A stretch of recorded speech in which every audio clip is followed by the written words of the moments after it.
सांगली मिरज आणि कुपवाड महापालिकेच्या नालेसफाई टेंडरमध्ये मोठा घोळ असल्याने नवीन टेंडर काढण्याचे आदेश सभापती अतुल माने यांनी दिले आहेत।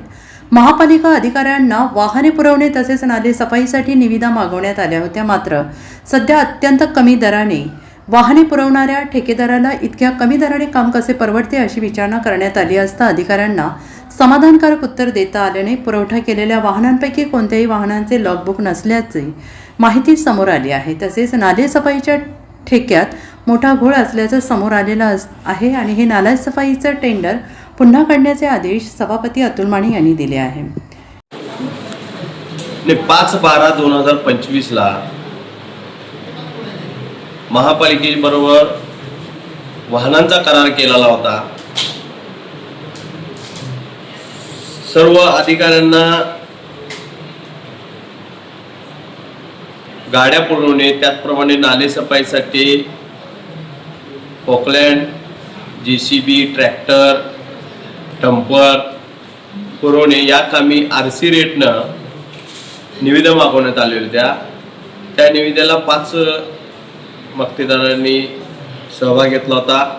त्यामध्ये 2 मक्तेदार पात्र ठरले होते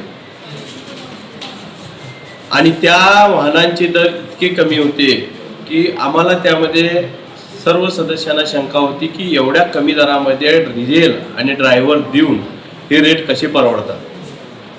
त्या अनुषंगाने प्रशासनाला आज आम्ही विचारणा केली तर एक मोठी बाब त्यामध्ये निदर्शनास आली की 5 महिने झालं काम चालू होऊन पण या ठिकाणी त्या गाड्यांचं लॉगबुकच उपलब्ध नाही आहे।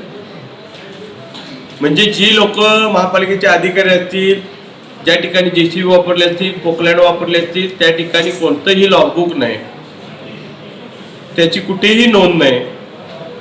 गेली 5 महिने झाले या ठिकाणी त्यांचं काम होतंय पण महापालिका प्रशासनाकडे कुठलीही त्याची नोंद नाही। सगळ्यात आश्चर्याची बाब म्हणजे महापालिकेच्या अधिकाऱ्यांना माहित नाही की कुठल्या विभागाला कुणी किती गाड्या दिल्या। आम्ही आज प्रशासनाला विचारले की कुठल्या विभागाकडे गाड्या, तर विनायक जाधव यांच्याकडे यांनी सांगितलं की आमच्याकडे फक्त वाहनं मंजूर करण्याचं माझ्याकडे काम होतं, वाहनं वाटप केलेला मला कुठल्याही डिपार्टमेंटला कुठल्याही याला किती गाड्या दिल्यात याची मला कोणतीही कल्पना नाही असं त्यांनी डायरेक्ट सांगतात। मग प्रशासनाला आम्ही विचारलं की तुमच्याकडं गाड्या आलेले माहीत नाहीत, कुणाला आलेत माहीत नाहीत, तुम्ही यांचं बिल कसं लिहिणार?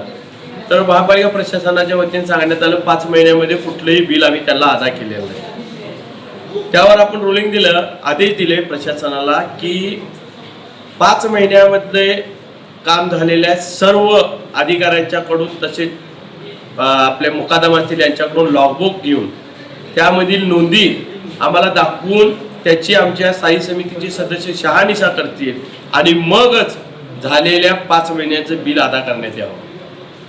या अनुषंगाने अतिरिक्त आयुक्त निलेश देशमुख साहेब होते, उपायुक्त स्मृती पाटील मॅडम यांनी आम्ही प्रश्न उपस्थित केला की आता यावर तुम्ही नालेसफाईचं काय निर्णय घेणार?